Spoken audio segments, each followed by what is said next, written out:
Now, the great-nephew of Harry Houdini wants the body of the escape artist to be exhumed. Harry Houdini's death was attributed to a ruptured appendix, but a new book about his life claims that he was murdered. Harry Houdini mesmerised audiences all over the world with his ability to escape from constraints of any kind. He jumped off bridges in manacles and broke free from handcuffs and leg irons in front of live audiences, and the public loved him. Throughout his career, Houdini boasted that he could sustain a punch to the stomach without flinching. Then in 1926, a surprise blow caught him unawares. His appendix burst and he died.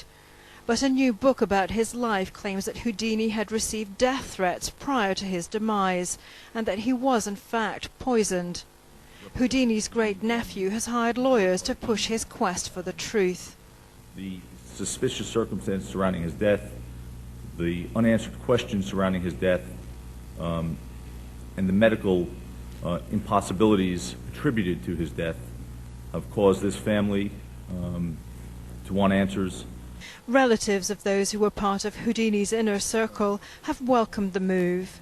I feel that it's more important to know the answer to what happened to Houdini, and if there's anything that I can do now to shed any light on what happened to him then, that's something that I completely welcome. The son of a Hungarian immigrant, Houdini's love of magic and escapology enabled him to escape from a life of abject poverty. But now it seems the biggest secret of all about Houdini's life is about to be revealed. Wendy Urquhart, BBC News. Well, Stuart Harley is a fellow escapologist. He lectures on the life and death of Harry Houdini. He's with me now. What do you make of these revelations? Personally, I believe it was a tragic accident. I don't believe there was anything sinister. Yes, he'd annoyed quite a few spiritualists, and yes, he would have received death threats, but to believe that anybody actually went through with it, I don't. And what would be the motivation for doing that? To kill him, to discredit him and to stop him. He went around to quite a few spiritualists to debunk them, to go along and prove that they were just fakes and to expose them. He also did a lecture tour of the States showing how that they would con people, particularly after the world wars. A lot of people were, very sorrowful and wanted to reach out to their departed. So a lot of money and a lot of con artists were around there claiming to be spiritualists. There have been many conspiracy theories about what happened to him, as you were saying just before we came on air, but you said that you would be fascinated to actually see if he's buried in the plot where he's meant to be, because Absolutely. There's a lot of uncertainty about that. Absolutely. One of the other conspiracy theories is that he's been already exhumed, or he's never buried there in the first place.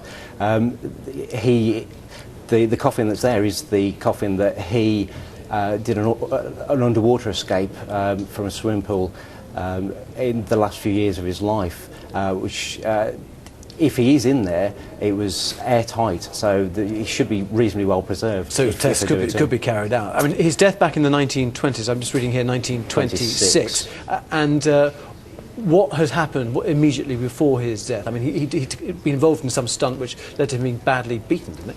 Well, what happened was that after a performance, he wasn't well.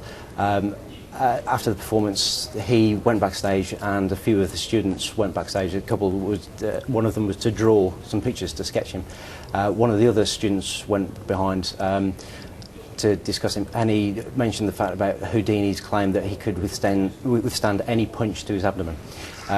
He wanted to try this out. Houdini said yes. As Houdini went to stand, before he could actually tense any muscles, the student punched him 3 or 4 times before he could stand properly and prepare himself, at which point Houdini fell a little and stopped for a moment.